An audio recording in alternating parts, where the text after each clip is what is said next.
শহর কলকাতার চেতলার বাসিন্দা, বর্তমানে হেলসিঙ্কিতে তিনি গবেষণারত এক যুবক আবিষ্কার করেছেন বায়োডিগ্রেডেবল প্যাকিংয়ের এক ধরনের দ্রব্য।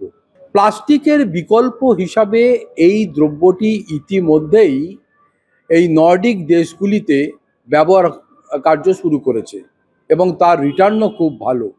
এমনটাও শোনা যাচ্ছে যে এগুলি মাটিতে ফেলে দিলে খুব সহজেই এগুলো মাটির সঙ্গে মিশে যায়, এমনকি মাটির যে উর্বরতা সেটাও নষ্ট হয় না।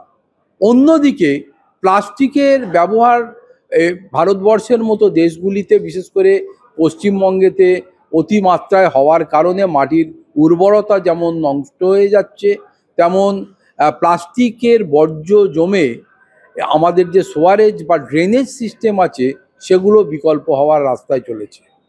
ফলে বিকল্প হিসাবে যদি আগামী দিনে এই বায়োডিগ্রেডেবল দ্রব্যের মাধ্যমে তৈরি যে প্যাকিং করার যে ব্যাগ বা ক্যারি প্যাক এই জাতীয় দ্রব্য তৈরি করা হয়, তাহলে আগামী দিনে এটা হয়তো ইকো ফ্রেন্ডলি হয়ে উঠবে এবং একদিক থেকে যেমন মাটির উর্বরতা নষ্ট হবে না, অন্যদিকে মানুষের ব্যবহার করার পর ফেলে দিলে এগুলো কঠিন বর্জ্য হয়ে আর সোয়ারেজ সিস্টেমকে বিকল করবে না।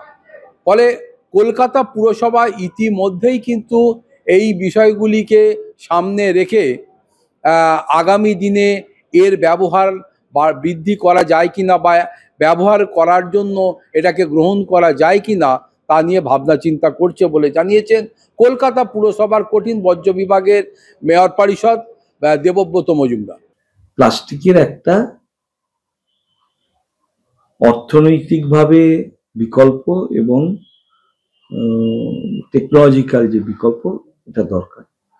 যদি এটা বাজারে আসে তাহলে মানুষ আপনি গ্রহণ করবে। এটা যদি বাজারে এটা আসে, এগুলো সবই বাজারের উপর নির্ভর করে। বাজারে যদি আসে, কম্পিটিটিভ হয়, ভায়াবল হয়, তাহলে আমরাও তাকে অনেক বেশি করে উৎসাহিত করবো মানুষকে। দুর্গাদাস বন্দ্যোপাধ্যায়ের রিপোর্ট, কলকাতা টিভি।